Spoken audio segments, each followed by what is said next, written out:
शिखा धारण करने का क्या है आध्यात्मिक महत्व?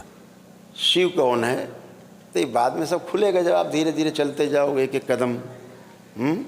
रावण कौन है तो राम कौन है तो कृष्ण कौन है तो शिव कौन है।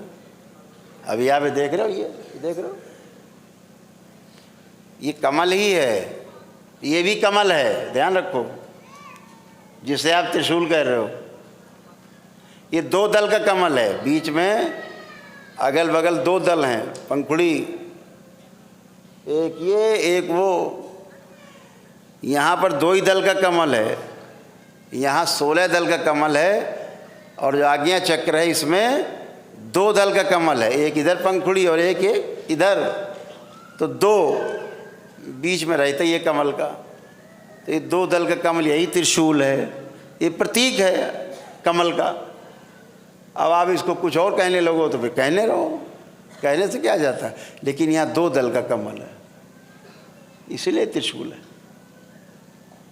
शिव नेत्र है तो उस शिव नेत्र के जहाँ पर कमल है उसको 2 दल का कमल है तो त्रिशूल बताया आपको। अब पता लगे यही त्रिशूल है, किसी की पेल दिया पेट में। तो आध्यात्मिक व्यक्ति के लिए ये कमल है, आप किसी और के लिए त्रिशूल हो सकता है, इतनी तो बात है। ये सहस्रार है, सहस्रार में सहस्रों दल का कमल है, यानी सारे कमल ऐसे हैं सीधे, ये वाला उल्टा कमल है, हजारों पंखुड़ियाँ उल्टी लटक रही हैं। चोटी इसीलिए रखते हैं कि वो कमल का दंड है।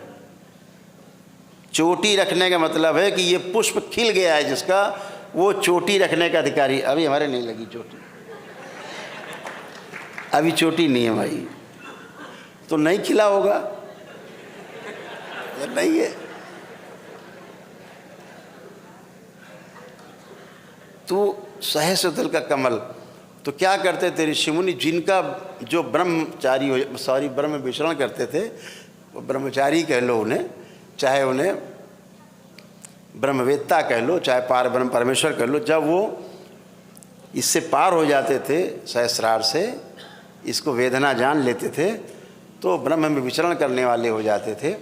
तो इसलिए चोटी रखते थे वो, ये प्रतीक था कि ये ब्रह्म में विचरण करने वाले हैं, ये वो ब्राह्मण हैं, ये ब्राह्मण हैं, क्योंकि ये वेद चुके हैं आपके सहस्रार को। उनकी देखा देखी चेला चोटी रखने लगे, चेला के देखी देखी गृहस्थ रखने लगे, अब सभी चोटी वाले सब ब्रह्मचारी हो गए, सभी ब्रह्मचारी हो गए, सब चोटी। तो एक संस्कृति में आ गया चोटी रखना हिंदुओं की, और कोई बात नहीं, कहीं ना कहीं से तो परंपरा चलती है ना, तो चली वहीं से। तो ये सब एक अवधारणा है, जो आध्यात्मिक लोग हैं वो चीज़ों को, तत्ववेत्ता जो होते हैं, तत्व जब वो खोलते हैं, तोड़ते हैं, डिकोड करते हैं चीज़ों को, तो ऐसे है। हमारे कई जैनी मित्र हैं, जैन मित्र हैं हमारे कई, हम उनके परिवार में जाते रहते थे, तो उनके घर में फ़ोटो जरूर लगी रहती थी भगवान महावीर की, ये भगवान बुद्ध का भी आपने देखा होगा कभी फ़ोटो, कोई मूर्ति तो यहाँ पे देखा होगा, घुंघराले जैसे बाल देखा है, घुंघराले बाल बिल्कुल ऐसे भगवान महावीर को। तो अपने दोस्तों से हम पूछते थे कि भाई ये ऐसा क्यों बोले, उनके बाल घुंघराले थे। आज तक हमें कोई नहीं बता पाया कि बाल घुंघराले क्यों थे। ये बाल नहीं है, ये दिखाया गया है उस समय के पुराने लोगों ने। सहस्रदल कमल है, जो उल्टी पंखुड़ियाँ लटक रही हैं, जूड़ा और उल्टा कमल, यानी सहस्रदल कमल इनके खिले हुए हैं, ये है। और वो बता रहे हैं नहीं घुंघराले बाल हैं, वही राधा की तरह है नहीं, फिर भी बता रहे हैं।